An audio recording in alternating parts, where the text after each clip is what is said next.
We were baling alfalfa in Iowa on my grandpa's farm. I was very close with him. I said, Grampy, I said, tomorrow I want to drive the tractor. And he said, whoa, John boy, you need to get really, really good education, get you a really, really good job. You can buy some land, then you can buy a tractor, then you can drive the tractor. It's great to enjoy the world at 1.4 miles an hour. So I'm living my dream. My name's John Rowley, and we're at my ranch, Little Las Vegas, in Lamb and Hockley County, Texas, on the east bank of the Yellow House Draw.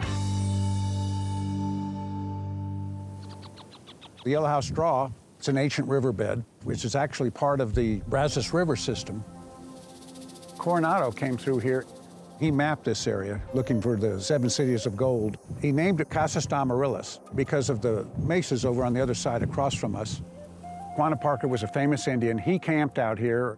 The Indians liked camping on this side because they'd get the prevailing wind from the southwest. So they could stay up here, they could see if anyone's coming, and be a lot cooler. Our main goal is to have a lot of quail, a lot of deer, and a lot of things to do, because we like to come out here and we hunt with binoculars.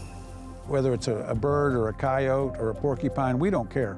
We want them all to have some place to go and some place to be safe.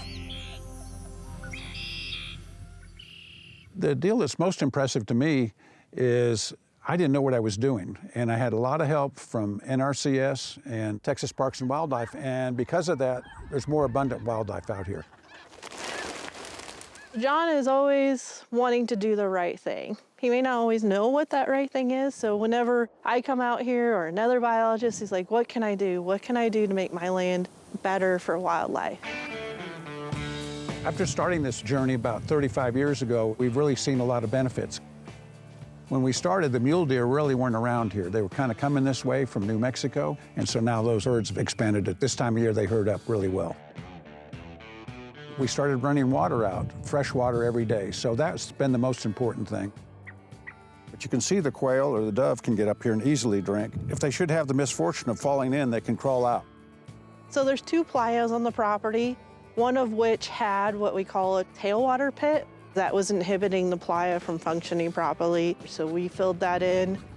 Playas hold the majority of the diversity and wildlife in our region because that's where the water is. Mesquite in this part of the country didn't used to be a thing. We work a lot with landowners to work on removing or treating those mesquite so that we can open the grassland back up. This was designed to be a water feature for wildlife. When it rains or you have heavy dew, it just pulls the water in. These high winds dry them out, so we have to kind of nurse this along from time to time. I don't know, it's not very pretty, but it does work. You know, that's all that matters. And then we also feed them these bur oak. We've got a bur oak at our house. We throw out the acorns, have their tea and crumpets. You know what I'm saying? They love them. So this is a playa, it's part of a playa. These cracks are really important because that's how we recharge our aquifer. Yeah. Do you know the name of the aquifer underneath us? Ogallala? Ogallala Aquifer. I have a passion for teaching other women about hunting and wildlife conservation, and John has been very generous and has opened up his land for us to do that.